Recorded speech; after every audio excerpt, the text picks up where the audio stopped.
I'm literally shaking with rage right now because my own HOA just sued me for $2 million after I demolished the mansion they illegally built on my land without my consent. Imagine that $250,000 palace sitting right where my father once taught me how to fish. And somehow I'm the criminal.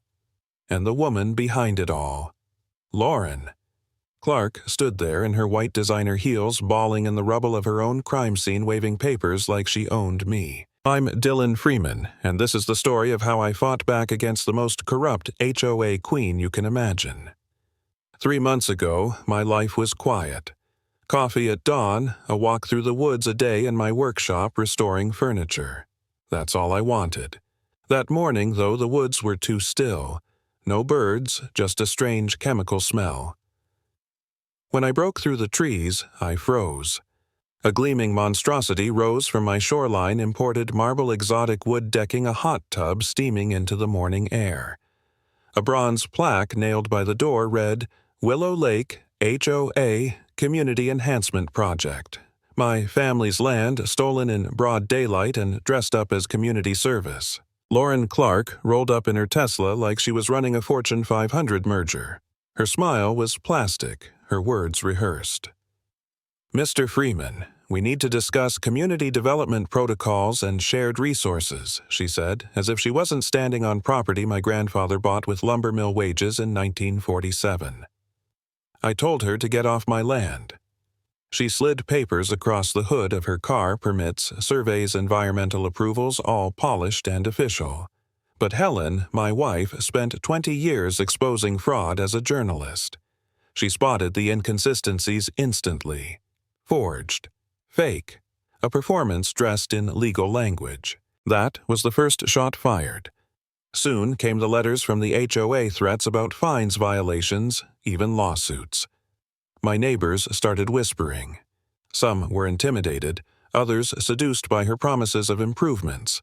Tank Johnson. My best friend since Afghanistan and now a deputy warned me, "Brother, she's got connections in county offices. Play it smart." But I wasn't built to watch thieves walk off with my inheritance. The harassment escalated. I discovered my home security cameras had been hacked. Every move Helen and I made was being streamed to her operation. Weeks later, I got a letter from the bank, 30 years, with them never a late payment, and suddenly they were investigating me for money laundering. My workshop contracts were canceled one by one. People I'd built furniture for over 20 years suddenly saw me as a criminal. It broke something inside me. One night, staring at the letter with my hands trembling, I asked Helen, what if she's right? What if I really am the unstable guy they're painting me to be? Maybe I should sell and end this nightmare. That was the lowest point. I felt beaten worthless. My father's legacy slipping through my fingers. Helen put her hand on mine and said, "Dylan, this isn't just you. She's been targeting families like ours for years. If we give up, we're just another file in her cabinet." And then Elena Stone walked into our lives. Elena was Lauren's former secretary, fired for asking too many questions. She slid a folder across the diner booth, eyes darting around like we were being tailed. Inside was the evidence that changed everything. Bribed officials, forged permits, psychological profiles of families Lauren wanted to crush. "She studies you," Elena whispered. "She knew you'd fight back, and that's why she tried to paint you as violent. But I kept records. I couldn't stay silent forever." For the first time in months, I felt the ground under my feet again. We weren't just paranoid, we were targets in a criminal operation. Helen pulled everything together into a case file, Tank risked his badge to feed us intel, and Elena gave us names, accounts, receipts. It was time to stop surviving and start fighting. The showdown came in federal court. Lauren arrived like royalty in a spotless suit, acting as if she were defending a charity instead of facing charges. She still believed she'd win, still believed her money and influence would protect her. She even filed a civil suit against me demanding $2 million for destruction of community property. I sat there in my old jacket thinking how insane it was that the woman who stole from me could twist the story so far. Then the prosecutors laid out the evidence. Bribery of county officials. forged environmental studies, surveillance operations against private citizens. Elena testified. For 5 years, I typed reports on families she ruined. I saved the proof because I knew one day someone would fight back. Tank stepped up. Your Honor, Lauren Clark's HOA wasn't about neighborhood improvements. It was a property seizure operation coordinated with corrupt officials. Helen presented her recordings, her photographs, her notes. Piece by piece, the shiny facade cracked. Lauren snapped. She slammed her manicured hand on the table, shouting, "This man destroyed approved infrastructure. He is the criminal here." I couldn't help but laugh under my breath. "Lady," I said, my voice steady, "you built a palace on my land without permission. You're not the victim. You're the thief." The judge's gavel came down like thunder. Guilty on 17 counts, racketeering, money laundering, conspiracy. All of it. Her assets seized, her influence gone, her empire of lies collapsed in a single verdict.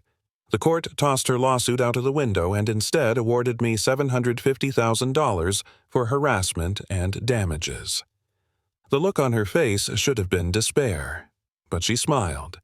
Not sarcasm, something darker, like she knew this was only one battle in a bigger war. I didn't care in that moment. I watched deputies put her in cuffs, those white heels sinking into the mud of her own demolished palace. The same mud she thought would bury me. And that's where my story ends for now. The lesson: never let someone in a shiny suit and fake smile convince you that theft is community service. Stand your ground, because the moment you stop fighting for what's yours, you've already lost. And standing with them was someone I recognized, County Official Martinez, holding government documents pointing at loopholes to exploit. The audio pickup caught his words clear as day. These environmental studies weren't filed in time. That gives us grounds to revoke preservation status. Then I saw it, a literal cash handoff. Evelyn smirked as he slipped the envelope into his jacket. I almost dropped the controller. This wasn't just an HOA bully. This was full-blown corruption, and I had the evidence. Evelyn must have sensed I was onto her because days later, Officer Porter was back at my door. This time, Evelyn had reported vandalism, claimed I destroyed surveillance equipment she'd supposedly installed. I panicked until Porter showed me what she was talking about: cheap plastic prop cameras bought off a costume website planted to look like they'd been smashed. Evelyn had staged the whole thing. The wildlife cameras George left behind recorded everything, her planting them, then removing them. Porter's face hardened as he realized she'd made another false report. For the first time, I saw the law shifting toward me instead of her. The real showdown came at the public forum. The courthouse was packed, neighbors, reporters, HOA board members, the whole town. Evelyn arrived early, lawyer at her side, armed with glossy charts and economic projections. They painted a rosy picture: jobs, growth, prosperity.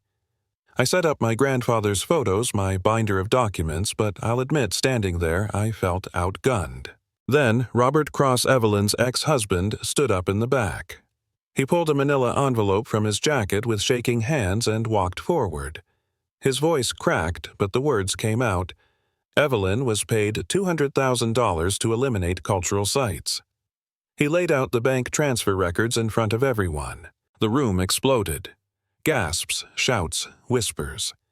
Residents who'd defended her turned pale. Evelyn stammered, claiming Robert was bitter from their divorce. But before she could spin it further, Beth connected her tablet to the projector. She had recordings, clear footage of Evelyn admitting she knew the site was protected, but bragging she'd call the cops anyway to force them out. There was no coming back from that.